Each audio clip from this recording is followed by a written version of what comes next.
The thoughts, views, and comments expressed by the hosts, guests, and callers on Beyond the Headlines are not necessarily those of management, ownership, or production unit of the Verizon Media Group. Beyond the Headlines is a production of ILTV Studios and cannot be reproduced or represented in part or entirety without express written permission of the Verizon Media Group. Beyond the Headlines is the intellectual property of the Verizon Media Group. Copyright 2021.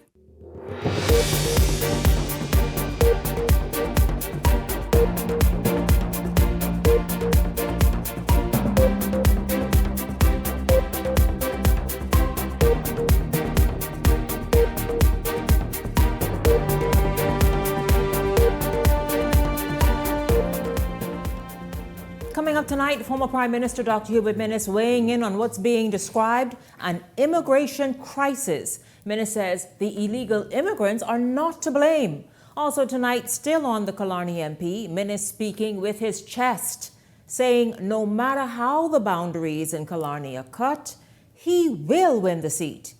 Also, a new land bill being debated at this hour in the House of Assembly. It will give more rights to landowners who have fought to have control and ownership of the very land they own for many years. Also, Prime Minister Davis says this shapes the way for economic prosperity for many. And tonight, an update on that security breach at the prison earlier this week. And Cat Islanders, you've been wondering about the power supply on your island. Well, BPL is here with answers. This is Beyond the Headlines. Good evening. I'm Shanique Miller. It's great to have you along this evening. We have a packed show for you, so let's get it started. Former Prime Minister Dr. Hubert Minnis mincing no words earlier today as he squarely blamed the alleged lack of law enforcement on what two political parties are describing as an immigration crisis, an issue that has been dominating the headlines and social media since the weekend.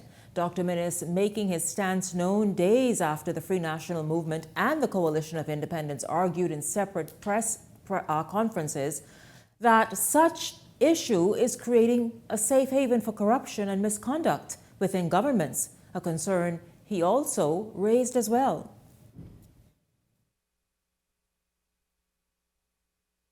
Are the immigrants the problem? The answer is no. We are the problem. We, the Bahamian people, are the problem. And the problem is corruption and greed. We have laws. We have sufficient laws. We have adequate laws. It's just a matter of enforcement. If we enforce our laws, then we won't have the problem. We come in this parliament, we pass laws. The PLP pass 80, the FNM decide they have to do 85, outdo them. The PLP come back and pass 90, the FNM come back 95. It's bragging rights, but are the laws effective? No. You don't have the resources, you don't put the manpower in place, you don't put the finances in place to deal with it, you don't enforce it. This is a beautiful country. And all we need to do is enforce our laws. The laws are there. We don't need to come to this parliament every darn week passing law after law which don't mean F. Boy, a Trump moment there, I tell you that. Dr. Minnis, angry. And we all could agree with him. They don't mean anything. You can pile up one law on top of the next. But Minnis, here's a question for you, sir, in this instance right here. Where was that vigor, that anger, that ire when you were Prime Minister towards this immigration matter? Because, as you said, you came, you passed laws, and the laws were there. Were they enforced? Because this now is an age-old issue that just continues to be compounded. Well, I'm going to speak at the reporter who was there today on the steps of the House of Assembly as Dr. Minnis made his way into Parliament. Jose, thank you so much for sticking around this evening. Pleasure. Good evening to you. Welcome to the show. Good evening. As you heard... But wait, no, because I want to ask, what do you mean by F? What do you mean? You said that... Fish. For fish? Oh, that's what I thought. I knew our Prime Minister. I knew he meant that, yes. You know, of course, many persons figured an expletive was about to come out, right? Yes. But nonetheless, what you heard was a lot of vigor and enthusiasm from our former Prime Minister. But, you know, there were persons who were chiming in on a conversation that, as you said, has been dominating headlines in recent days right? What's up with this immigration crisis that we're now grappling with? It's an issue that both opposition parties raised in separate press conferences on Sunday, and now the former Prime Minister is weighing in. But people are asking, where was this energy, as young people say, where was this same energy when you were the Prime Minister? And is it any more of a crisis today than it was then? I want to know where this term crisis came from this weekend. I think persons feel as though it has since exacerbated since 2023 when another immigration minister was in the chair, former immigration minister Keith Bell, now Minister of Housing and Urban Development. That was something that dominated headlines at the time, the granting or the administering of Bahamian citizenship at a funeral of a man who was of Haitian descent. Right, and so persons at that time were trying to figure out, why is this happening? This is clearly a violation of how we administer Bahamian citizenship. It is being done in what could arguably be the most informal, egregious, unacceptable way. And so I think for many persons, that was the iceberg, the tip of the iceberg of what No, but that was the tipping point. Because how does that one incident, and I'm not excusing it, I had the minister here some months ago. I asked him about that and he explained it. He talked about cabinet approval and discussion and the rest of it. Right. And Notwithstanding the uproar, I'm not going to go into that. He defended that. I'm not going to go into it. I'm saying, how does that, though, that incident at that church right then, it didn't happen a string of times and continue. How did that, how does the word crisis, how do we get there? Is it because, what you are understanding, Jose, is it because what President Trump has threatened to do between now and September with almost 1 million Haitians to get out of the United States? Is that the tipping point? Because we have had shanty towns. They will continue the demolition of them. We've had Haitians living on off the grid and doing many things, that illegal ones that we feel as though, come on, either you come in line and go through the right process, or you must be deported. What I'm saying, where's the crisis right now? And the word crisis is very subjective, right? And that's been a bone of contention for many people, where crisis is it speaks to the severity of a situation. Are we there yet? Notwithstanding, in previous years, especially on the heels of the assassination of Haiti's president, there were concerns and expectations that we were going to be grappling with this mass influx. Yes. Right, which would have, to some people, translate in a crisis here. Has that been the case? I mean, we've seen both immigration officials and defense force officials, step up and ramp up with their repatriation efforts, with their apprehension and interdiction efforts out to sea. And so have we really been grappling with a crisis? For some people, yes. For others, we're undermining what could be a very severe problem. The opposition said you have, 10,000 unsolved cases of work permits, etc. They are raising concerns about how Bahamian citizenship, again, that's very near and dear to Bahamians, right? Our very identity, and how that's being administered to people in, according to them, some of the most unlawful ways. And so I think for them, that speaks to how this situation is a crisis. But again, that word is subjective. It is many subjective. people agree, many people don't. It's a legitimate concern. It begs discussion. Again, on Monday evening, I was to have a discussion with immigration officials who decided to stand down and not show up to the show, saying that they needed more time to prepare and get those very answers that to some of the questions I had. But let's go back to Dr. Minnis. What can we recall him doing as it relates to immigration during his tenure? Well, if you listened to him moments ago, he talked about how government's always in this competition of who could pass the most legislation, the most bills, right? And he said if the FNM passes 80, the PLP will come in and try to pass 85 to 90. To that point, right, when the FNM was in power, they sought to have this very aggressive head-on approach towards tackling, dismantling shanty towns. Right, but their hands were tied because of a ruling from the Supreme Court. Absolutely. Fast forward, we see the Davis administration now in office, and it appears they've had no hurdles, they've had no obstacles tearing down these shanty towns, whether here in New Providence, you could come up with the one in All Saints Way or in Eleuthera or elsewhere. Something that could really tout government's action or stance towards illegal migration and addressing these irregulated communities. And so when we pose that question to Dr. Minnis, right, or what have you done? And he says, hey, quite frankly, I've tried to do some things, particularly as it relates to the demolition, but I wasn't allowed to. The judiciary spoke loud and clear. And it did. And we all remember that, certainly. But I mean, again, and I'll tell you this, also in preparation for this week, as a result of the weekend, I reached out to Clay Sweeting, Minister of Works, who said that the demolitions will begin very shortly. They're also investigating teams that are headed to Andros to look into claims that have surfaced from there. And so just continuing the work. But let's shift gears now, still on Dr. Minnis. Right. Dr. Minnis. Because he said a handful today. No, he said a lot. I mean, he rattled the whole nation with that Listen, F. listen, first of all, Right? Doc, let's come sit down because you obviously, you think you're the mini Trump. But let's talk about, though, where he stands in Killarney and what's been happening there. We know he will not get a nomination as of right now, as it stands. As of right now, he will not get a nomination from the Free National Movement. He still maintains he is a member of the Free National Movement, but the Free National Movement has done everything it can to distance itself, this present leadership, from him, and said that, no, you stand down, sir, because you will not be given a nomination from us. But he was bold today. Right. He just fresh from vacation, I believe. Yes. Just returned, I think, to the country this week. And so he came there standing on all kind of business. Right. Dr. Minnis said, what about the race in Killarney? Well, as far as he's concerned, no horse in the race could contend or compete against him. I mean, quite frankly, he's the man Killarney wants. And he said something that I think now stirs the conversation even as we ready ourselves for an upcoming election, right? He says, first of all, the splitting or the potential splitting of a Killarney constituency, one that's set to have a significantly large voting bloc. It does. If the Boundaries Commission decide, yeah. right. Jose, let me tell you this. I prepared for tonight, Jose. In fact, as of June, let me tell you what's going on with these numbers. Okay. That Killarney more than likely will be one of those because we have 39 seats now. Potentially, it will go to over 40. I mean, right. Yeah, right. So here is Killarney. Killarney, as it stands, as of June, 7,087 registered voters. In Killarney. In Killarney. And so that, to me, that now brings up this discussion as to whether that is an equitable number of voters in one constituency. If I'm not mistaken, the Boundaries Commission aims for about a mid-range of about 5,000. A little less. Or The just average. Under the average, yeah. And so, I mean, with you being well over 7,000, could the Boundaries Commission now be forced to split it?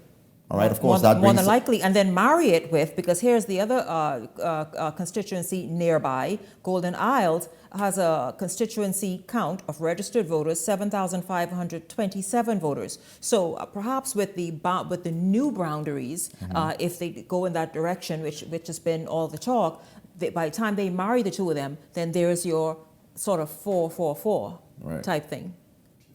Right. But Dr. Minnis, though, he's open to the possible splitting of the constituency. That doesn't at all scare him. No, it doesn't faze him. It doesn't bother him. Quite frankly, he says he welcomes it, really. And he's saying that because he has this level of, this irreversible level of confidence that, like, this is my constituency, this is my home, this is my turf, and no one can take it from me. Why do you think, and we know it, we have discussed it on this show, we have said it quite a number of times, he enjoys tremendous support, I imagine from any number of persons, regardless of their political persuasions, because he's been that upstanding a member of parliament. Since 2007, if I'm not mistaken, right? You're talking about nearly 2 decades. Yeah, that people feel in that constituency, so he has every right to feel how he feels. He had a recent event, I think, at Twisted Lime, and I understand hundreds of people showed up. Right, and so all these things. And then don't forget now, you have the Constituency Association in the Killarney who spoke loud and clear. They said, first of all, they were sidelined by the FNM's leadership, ousting pretty much Dr. Minnis. They made it clear they don't want no one else. They want him and no one else. They're not prepared to take the FNM side in selecting someone else. They're not supporting that. And so even while you have individuals, and then their names are already out there, we don't have to mince words, right? You have people like local businessman Lincoln Deal. You have sitting Senator Michael Barnett Ellis. These are persons who are said to be hopefuls, candidate hopefuls for Killarney. Quite frankly, the Constituency Association said, we don't care. We not don't want them. Not just the They're Constituency Association, FNMs. We don't want them. FNMs who are still within the fold right. are saying, who are these people? Please move them. Right. Move them. And that's the names you mentioned. Michael Barnett, Lincoln Deal, they're not interested. They don't find them appealing. They still very much like Dr. Minnis or wants the party to bring somebody else who is comparable to a Dr. Minnis to present to them for them to consider. But at this time, Dr. Minnis, first of all, I think and admittedly as a reporter, it's pretty annoying because we can't figure out his next move. He's adamantly saying, well, he's I'm holding not the Trump card. No he's pun saying intended. he's not saying whether he's going to run independently or whether he's going to run with, well, obviously you can't say if you run with FNM because they ain't giving you the nomination. Let's start there. But he's not just saying, I'm going to run. He's emphatically saying, I'm going to win. He emphasized that today. Okay, well, how you gonna run? You ain't saying nothing. He said if Kalani splits, that still don't hurt my chances of winning. I gonna win. He is just playing games with you all. So, We will see what he's up to. I too am intrigued. Well, the nation is intrigued at this point. I mean, because there are all kinds of various narratives out there as to what he will do. But we don't make up narratives here. Right. We will just wait until he, and you heard him today, I tell you, standing on business. And so therefore we will wait until he makes an announcement as to exactly how he plans on running. Obviously it won't be under an F&M banner. Well, you never know, because let's hypothesize for a moment, right? What if they split these constituencies? Then what? Could that force the F&M executives' hands to put Minnis somewhere in a new constituency? I mean, even if they do something with Kalani, what if there's another constituency that emerges? Then what? I think it'll still be centered around what was Kalani, and he'll still be the strong man there. We will see. But I mean, he has to do it with the. I mean, because he says he's a card-carrying member of the F&M, and if he decides to do something as an independent runner, he could very well violate his standing in the F&M, and he could be in breach of the Constitution. Immediately. And they would have reason to oust him. Immediately. But he says he's an F&M until he dies. So he pretty much has us cornered until he says explicitly what he plans to do. Jose, I thank you so much. Thank you for sticking around until this hour. I do appreciate your insight and everything. You did a great job today. I tell you, Dr. Minnis, don't change what we be saying on media here in the Bahamas. How you responded today, but Minnis say what did he say? He was, how that came up again? We asked him about immigration crisis. He say, man, it don't make no sense pushing laws that ain't gonna change a F. That. Right there. Beyond the Headlines. A fish. Beyond the Headlines is backward after this.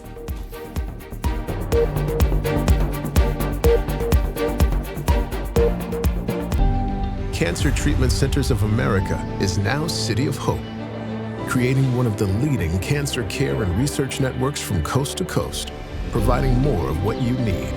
More locations means more care closer to home. More specialists means more expertise.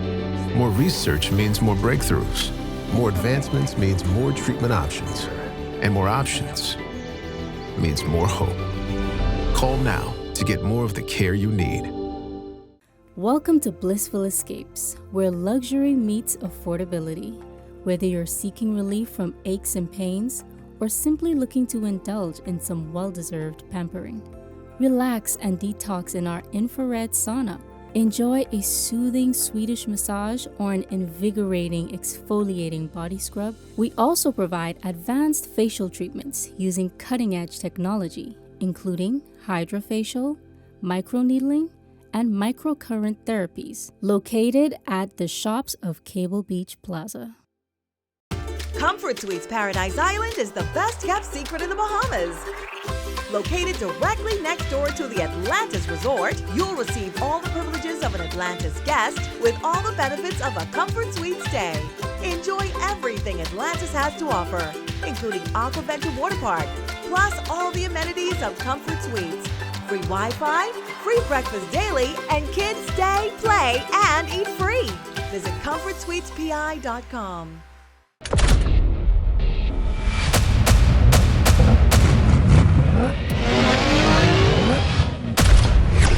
Win a brand new 2026 GAC MPOW every week for 5 weeks. Every 10 reward points earns you 1 digital entry. The more entries you gain, the better your chances to win. 5 weeks, 5 cars. Will you be one of our lucky winners? Catch the keys today, only at Island Luck. Island Luck reminds you that it's only a game, so game responsibly. If you enjoy watching Beyond the Headlines, take advantage of our exclusive offers with 4 15-minute interview segments at $1,200 and 20 30-second TV ads at $2,000. Contact 557-0258 or 557-0259 for more information. Go beyond with Beyond the Headlines.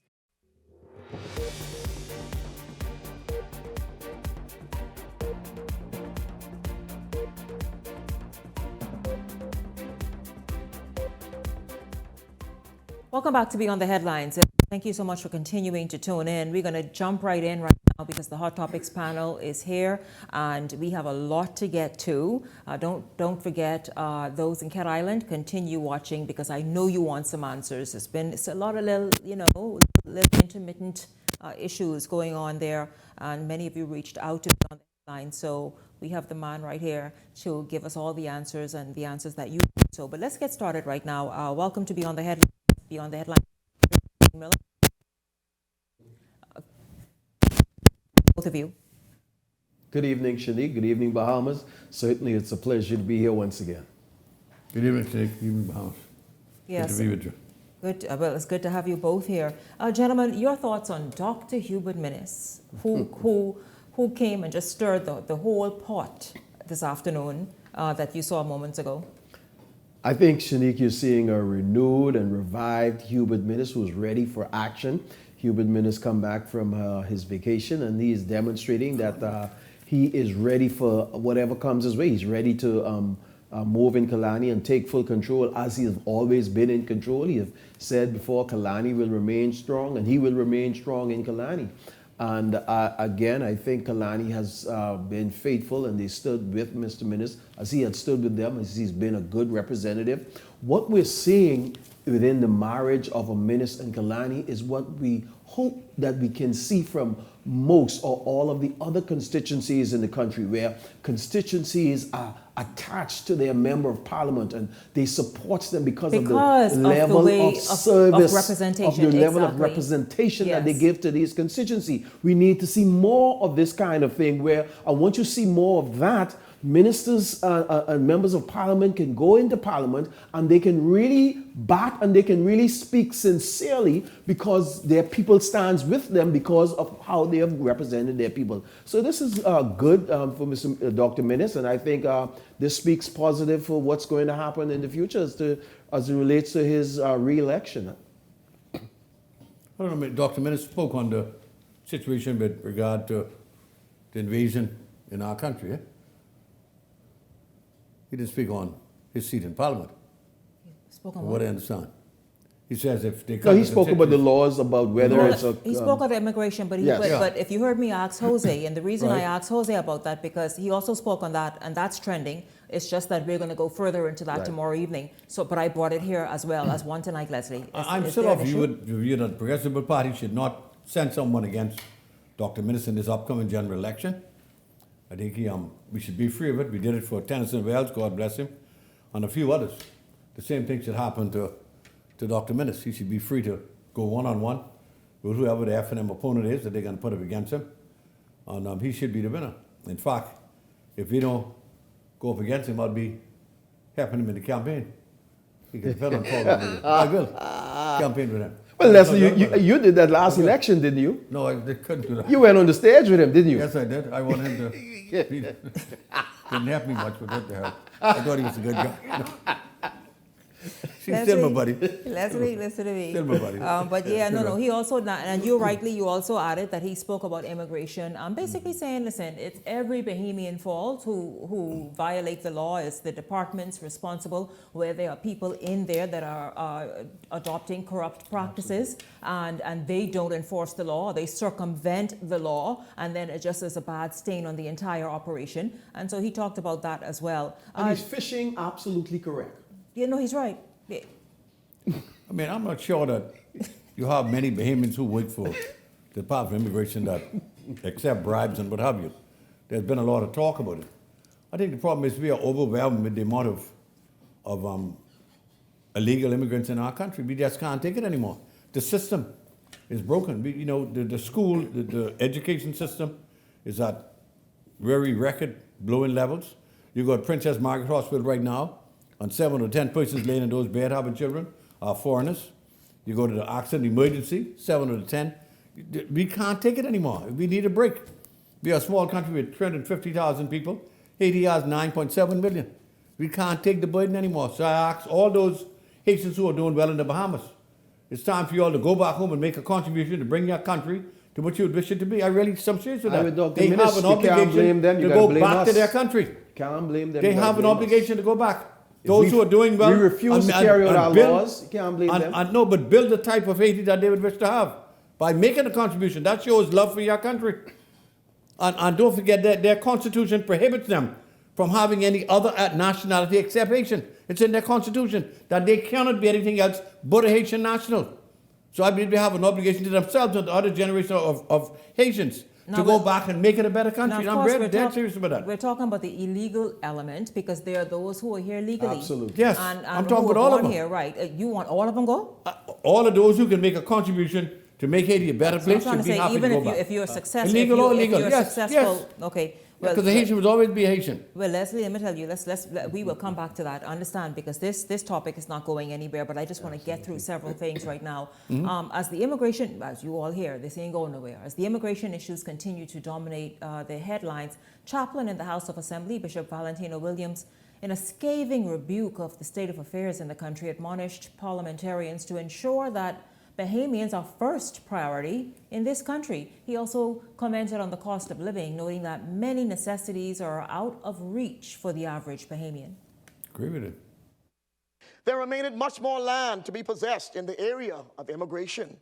We must continue to spare no efforts and expense in securing the Bahamas for Bahamians and not for foreigners. No foreigner, no matter how wealthy they are or what they bring to the table, under no circumstances should have more privileges in the Bahamas over a Bahamian. The Bahamas ought to be for Bahamians. Real estate is too expensive and out of reach for many Bahamians to purchase. Additionally, far too many Bahamians are struggling and can't make ends meet. I'm on the ground. I hear the cries almost every day of the marginalized and disenfranchised. And sadly, successive governments have made it their priority to only feed themselves and the people who support them. This practice is very disheartening and depressing. Every Bahamian deserves to eat despite their political preference. There are still too many Bahamians suffering from physical ailments in this country because of our healthcare deficiencies and woes. Sadly, in some cases, if you don't have private health care, which is too costly for the average Bahamian, you will more than likely end up dying if you have a chronic illness. The system needs an overhaul. The system needs a reset. We must get crime under control. One murder is too much. We must put the fear of God in these criminals who seek to wreak havoc upon our streets. As the old adage says, if you spare the rod, you spoil the child. Say it, be a man. Get some balls, you know. But one is too many. Fella just got killed today. You realize that this afternoon, right? They found a body this afternoon, yeah. Yeah. And he obviously with injuries, and so it's determined that he obviously was is a homicide victim. Gentlemen, your thoughts about Bishop Valentino Williams addressing national issues? You said, Leslie, crime among them, the impact and the cost of the inflation, the rest of it. Absolutely. I think Bishop Valentino Williams was spot on. We've got to do more. We've got to initially started about things that are getting out of reach for many of our people.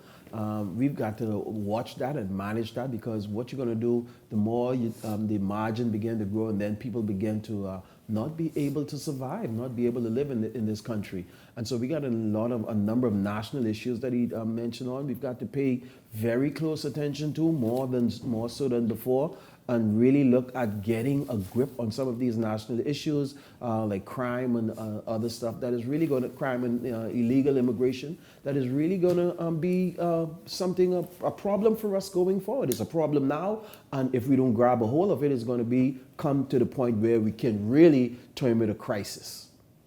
I want to start off by saying we should really tip our hat to Justice Renee McKay. Mm-hmm. She's just convicted. A man has just been convicted by a jury for raping a lady, 21 years old. 21 years. She's sentenced to 21 years. 21 years, yes. Okay, they're getting serious now. Yep. Now, the preacher who is the chaplain in Parliament, he didn't say a word about capital punishment.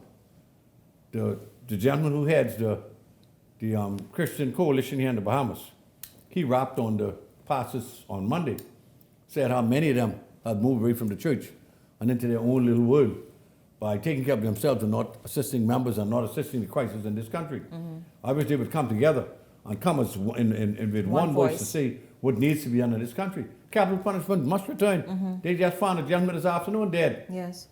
How long is it going to go on? Every single week, there's at least 3 murders in our country.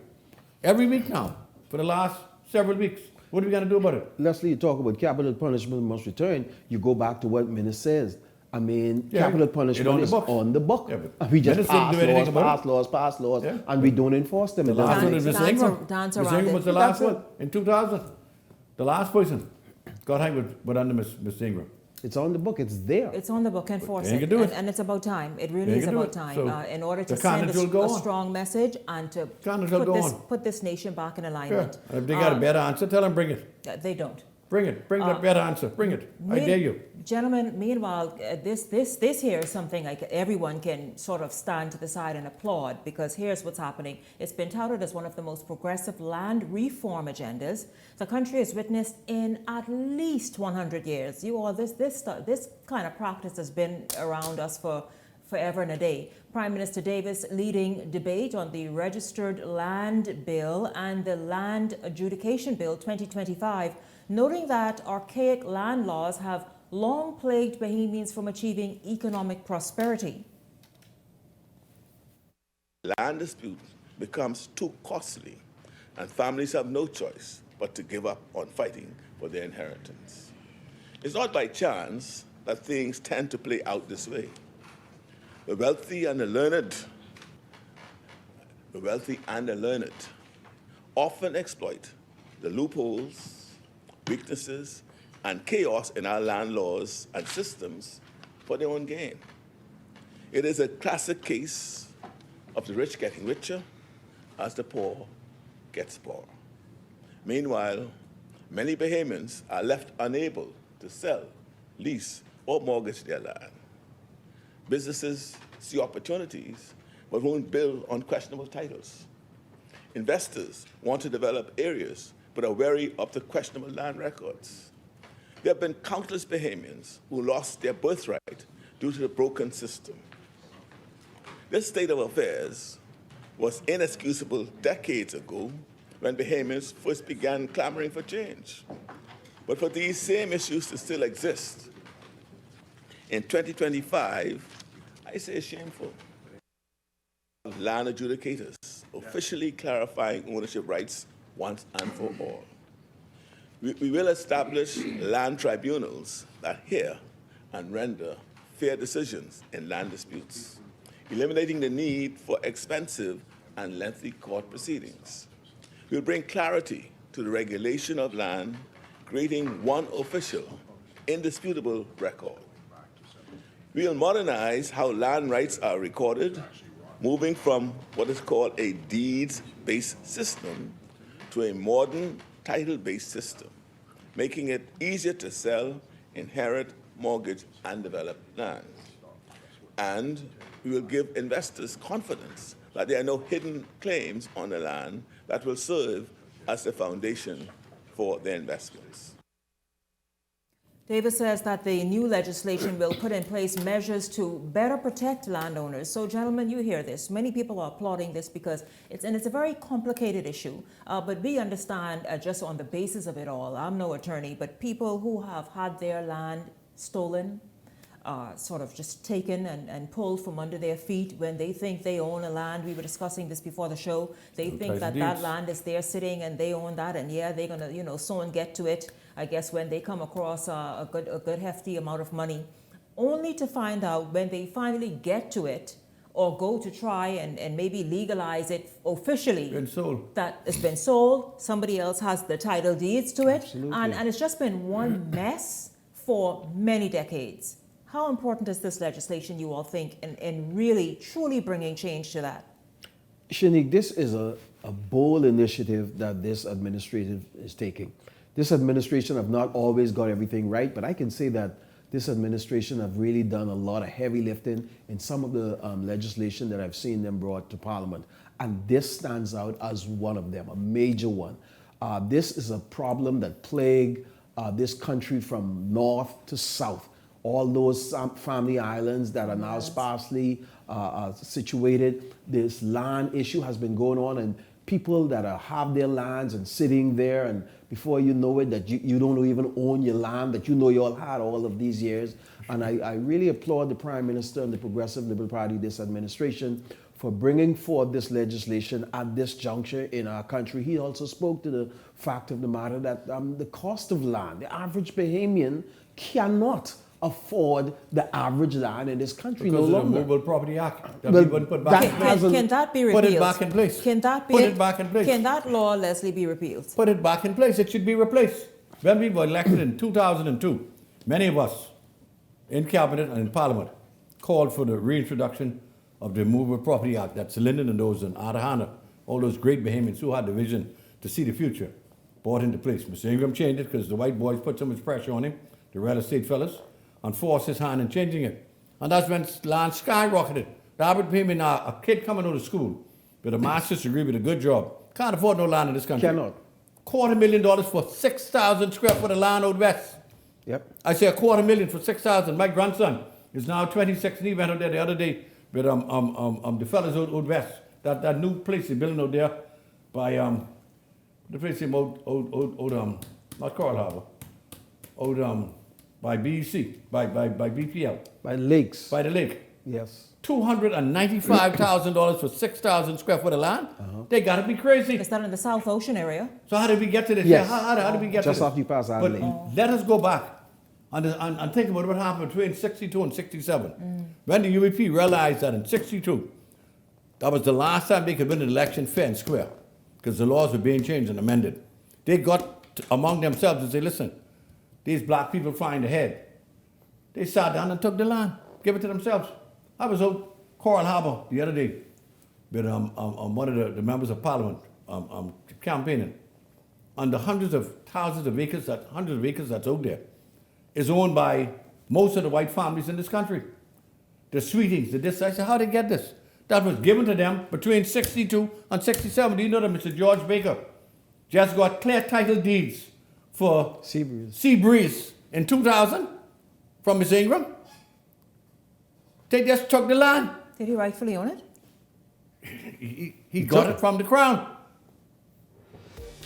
Quite interesting. That's what happened to most of our land. The Bahamians were left holding the bag, and when we told Bahamians that they've been on land for so long, unless you have a title deed, you can't take it to the bank. You can't. You need your title deed. So these people have title deeds. They just let you go ahead and farm the land. Yeah. And the guy come up and they say, listen, see here? You see a guy next door with a tractor. You say, so what you doing? Very good. I just bought this land from Mr. Sweeting or Mr. Brown or somebody.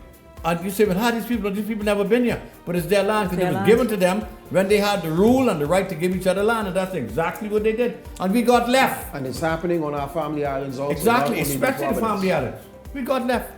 Listen, meanwhile, leader of the opposition business, Sinan's MP, Adrian White, challenged the legislation that's being debated right now. I would understand that. It's being... You want to keep the Johnson land? I can understand. It's being debated. You want to keep the grandpa land? Adrian White says it does little to change the land laws that already exist. He says, still got it. And also he says the new bills only make the process more expensive. You guys agree? No, he already got his. From your grandpa. I don't see how it John make Stone it more Does expensive. it make it more expensive? If it's going to clear up land, if it's going to be able to cause people to have clear title for land, he needs to speak when he get a chance to say how it makes it more expensive. I'd love to see He that. got his land, please. All the fellas in this country who had domination on us for over 100 years, all of their children and grandchildren, great-great-grandchildren for the next 100 years are straight when it comes to land. Because they're the land owners. They just hold it. And when their children get ready, you give them the land. It's the black people who have no land in this country. And it's voice on the family islands. Exhume them. I'm even own little land on these family islands, you know. In the Lutherans, you got to take their own land in. Keep dreaming. Leslie Miller, Ellington Keep dreaming. Ferguson, I thank you both very much. We're going to shift, and I want you guys to stick around for this one because our residents in Cat Island in particular, they reached out to Beyond the Headlines wanting to tell their stories of their frustration about the ongoing power outages there in Cat Island. Well, and Anthony Christie joins me from BPL to talk about specifically what is happening in Cat Island and how it's being addressed. We're back after this.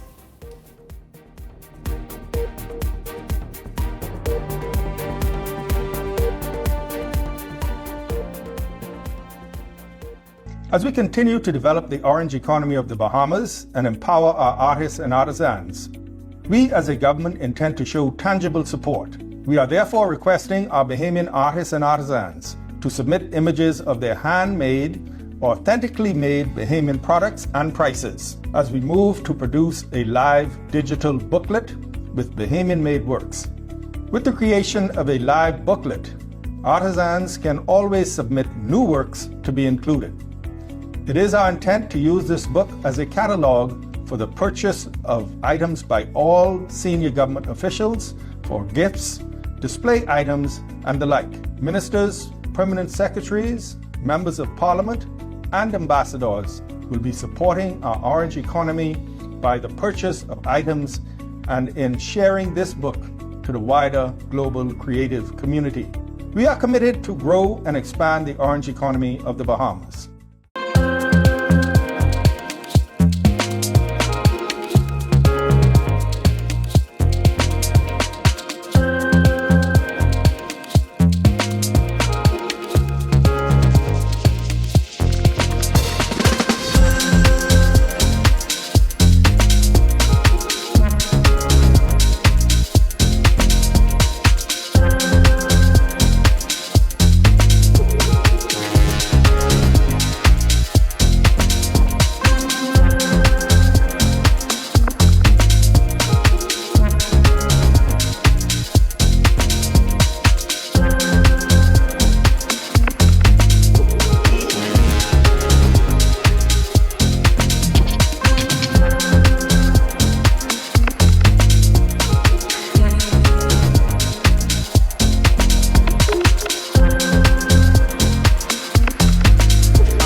So you want a space.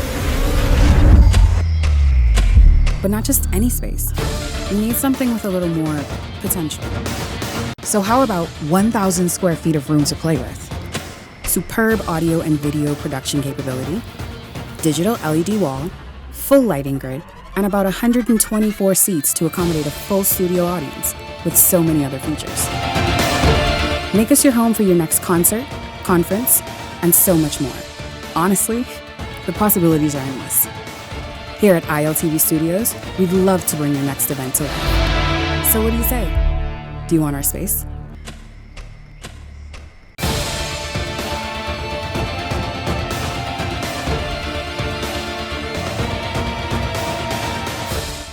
If you enjoy watching Beyond the Headlines, take advantage of our exclusive offers with 4 15-minute interview segments at $1,200 and 20 30-second TV ads at $2,000. Contact 557-0258 or 557-0259 for more information. Go beyond with Beyond the Headlines.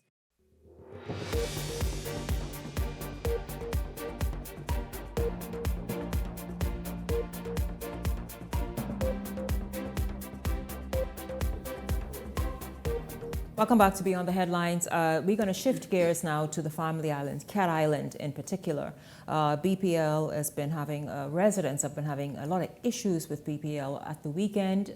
Quite a number of them reached out to Beyond the Headlines and this host, wanting to just have answers and plaguing and pleading that if BPL can just get some parts for whatever is wrong to fix it, that they can get some relief. Well, we're going to see exactly where that relief is, what's going on, what is the state of power generation on the island of Cat Island. Good evening to you, Anthony Christie, Chief Operations Officer at BPL. Thank you very much for joining me this evening. Good evening, Shanique. Good evening, Bahamas. It's good good evening. It's good to have you here. Let's just talk about Cat Island, and then hopefully we could get 1 or 2 questions in about New Providence that's had its intermittent challenges as well recently. But let's look at Cat Island. The residents there have been vexed beyond imagination because they have had this on, off, and it's just been, particularly over the weekend, they've been having issues. What was happening?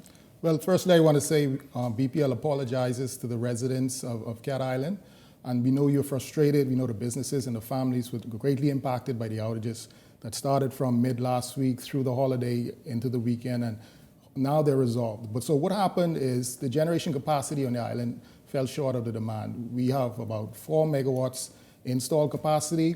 2 were available at the time. 2 other units were offline for maintenance. And what happened is we had faults with the units that were online, and that led to us having to schedule load shedding in order to make repairs. But in addition, we had faults on the running units, which ended up causing the island-wide outage. But we flew in teams, we sent in parts, and we worked tirelessly, and I want to commend the BPL staff for working hard to restore and return the island to a sustainable and stable condition as it is now. So as of today, we have 2 units online. We're working to return a 3rd and a 4th unit before early next week. And what we're doing also, we have purchased some units for various sites, but we're sending one in particular, a new unit to Cat Island to install during the first week of August. So when we get to the peak season of summer, end of August, September, we want to have more than enough generation capacity, more than enough reliable capacity on Cat Island to maintain the demand and keep the power on for all of the residents. When you say a greater demand, is that the usual summer load, or it's because Cat Island has a lot more going on it that it's pulling from? Well, typical across the Bahamas, in the Providence, for example, we see our peak at the end of August and September.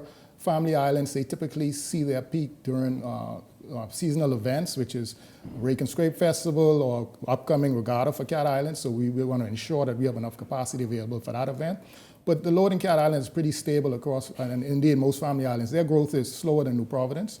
So we just need to be able to maintain and plan our maintenance around pre-summer, as we call it, summer readiness programs. Sometimes we have delays and challenges in getting to fully ready for these periods, but again, we work through it and we try to restore, and again, we put all of our efforts and we send as many teams from many different areas in order to support the challenges that happened in Cat Island over the weekend. So we're working through it. We cannot say nothing will happen today or in the next instant, but we're going to be sure that we have the people there and the parts there in order to make sure that we're able to work through it and minimize these outages that we see impacting them. But for sure, Cat Island, we're working hard and we're still there. We're going to make sure we're stable, and we're going to make sure the light stays on for all customers. It's on right now tonight? Yes, it is. Since Anyone since can Monday? call. Yes. So we've stabilized it. We've had a few trips or incidents, but again, short outages, but nothing island-wide or no more load shedding at this point. Very good. Now, what is the state of BPL's grid or power grid on Cat Island in particular? I know nationwide it's aged. I know that there's a present energy reform happening. Where does Cat Island fall into that? But in particular, what is the present state of power generation there? Well, again, I was there for Business Outlook in October, and we spoke of what is going to happen in Cat Island. The government of the Bahamas has obviously signed a number of PPAs that cover a lot of the different islands. In fact, all islands will be touched by this PPA and agreements that have been signed. Cat Island in particular will see a solar PV facility. They'll see LNG generation. They'll also see battery storage, which forms a microgrid, which supports what's there now. But in addition, we have already started work on the T&D system, the grid, as you call it, in order to reinforce it and harden it, as we do every year as we prepare for hurricanes and storms and challenges. And again, we do have age systems. We have a lot of rotten poles and the grid. We need to reinforce that, add technology in order to ensure we're more resilient and able to respond to these incidents that will occur in any power system anywhere in the world. So we're able to build our capacity in order to restore, be resilient, and keep the power on, be more reliable. We're not trying to give you a pass, but I am also understanding that this power generation and the rest of it has now become a global issue, and BPL almost has to stand in line to get the very necessary equipment that's needed to keep power on around the country? Indeed, with the tariffs that are ongoing, there's challenges globally with getting parts and materials. You have to put in orders, and it almost takes like 2 years to get certain pieces of equipment. Engines are high demand. The war in Ukraine has caused a demand on certain type of engines. So again, it is strained globally, and we feel the impact of that. But again, we're working through it. The government is supporting us greatly. BPL, again, our goal is to provide power to keep the lights on. And again, we just continue to do what we have to do in order to ensure we provide the proper service to all customers. Now, we were in Nassau a little vexed. Certain areas went off, and also was that game of on, off, on, off, on, off, sometimes off for 2 hours, a bit more than 2 hours. What can you promise, or what can you say to New Providence? Well, I don't want to promise, but I know recently, the last week, there were a number of storms, thunderstorms, lightning strikes that impacted the grid. Most of the challenges on New Providence were grid-related. We had an incident on Village Road where some customers were off for as much as 39 hours. And that's a very long time. But, Village Road. Yeah. Recently. You would have heard of that incident, and I'm going to state that. The teams, they would have been notified of the incident. They were challenged or delayed with some weather-related because of the rain and storms. But again, they worked hard to try and restore and get those customers back on. So I think as of Tuesday, they were able to restore completely all the customers on Village Road. But again, this is some of the issues that we deal with on a day-to-day. And even last week in the East would have felt some challenges due to storms, again, lightning strikes that impacted the grid. But our teams worked hard to get out there and make sure we return the service to the customer. When can we begin to really experience change and relief as a result of this energy reform that's been highly touted? Well, across the Bahamas, again, the work is ongoing in the Family Islands. PPL is managing that. On New Providence, we have agreements with independent power producers as well as with BGC, Bahamas Grid Company, who are now owners of the grid system in New Providence, and they're working to reinforce, to improve and add technology to this grid so that, again, the interruptions or the outages are minimized. I can't say not will happen ever, but will be minimized so that the impact is reduced to the customer. And again, as long as the light stays on, we're able to provide power to the customer and then we get our revenue. But if we have outages, then that impacts, again, our revenue stream. But again, the goal for us is to continuously improve. So I would say within the next 2 years, work has already been started, and we anticipate within 2 years, most of the power production, the generation side will be in place. And again, we are reinforcing the grid, ensuring that we are ready to receive all of this new generation, the solar generation, renewable, and also introduction of the gas facilities in order to ensure we improve the way we operate with the environment. So again, all of this is happening, but again, it's going to take time, and we anticipate within the next 18 months or 2 years, we're really going to see change happening with the way we operate in BPL. And of course, we anticipate the cost of electricity will go down. Oh, we highly anticipate that one. Yeah, so all business owners and residents alone, myself included, will see reduced bills. Mm-hmm. Okay, reliable energy, reduced bills, as we continue to improve and develop the Bahamas. We are this much more, just a little more patient with you all, because if you speak to the right people, you will understand that even the great United States now, in many states and cities is experiencing power outages, have grid power generation issues, because again, many areas, including the U.S., have almost sort of, I don't want to say ignored, but ignored maybe just being as modern as possible with power generation, and so therefore now everybody's trying to catch up. And so BPL, you all been trying to catch up though, Jesus. Well, we are there, and again, there's a lot of lessons learned globally. No system is perfect. The great European nations have had challenges where they've lost power across many blocks of countries. And so that's a lesson learned for us as we develop what steps to take, what not to do, and how to just learn from these examples, and again, leverage their technology and their experience as well to support us. And that's what the government is trying to do now. And again, we want to get ahead of the game. We want to get to that level and again, reach our goal of 30% renewables by 2030 and stabilize our system and make sure that we are operating at the lowest cost possible for our customers and for the nation. Yes, thank you very much. Of course, BPL's Chief Operations Officer, Anthony Christie, really coming here. Cat Islanders, I hope that you all got the answers that you needed. I promised you that I would follow up on it. I am this evening. But for the rest of us as well, to get some key answers about maybe statuses and where certain things are, and also what was tripping the power here in New Providence recently. Thank you once again, Mr. Christie. Thank you for stopping by. You're welcome. Thank you. I thank all of you for tuning in this evening. Of course, at the top of tonight's show, Jose Etienne joined me to talk about a little politics, a bit of immigration, some trending topics as it relates to Dr. Minnis and the nation, really. Of course, in the middle of tonight's show, we had Leslie Miller and Ellington Ferguson. And here in this segment, Anthony Christie, Chief Operations Officer at BPL. I want to thank all of you this evening for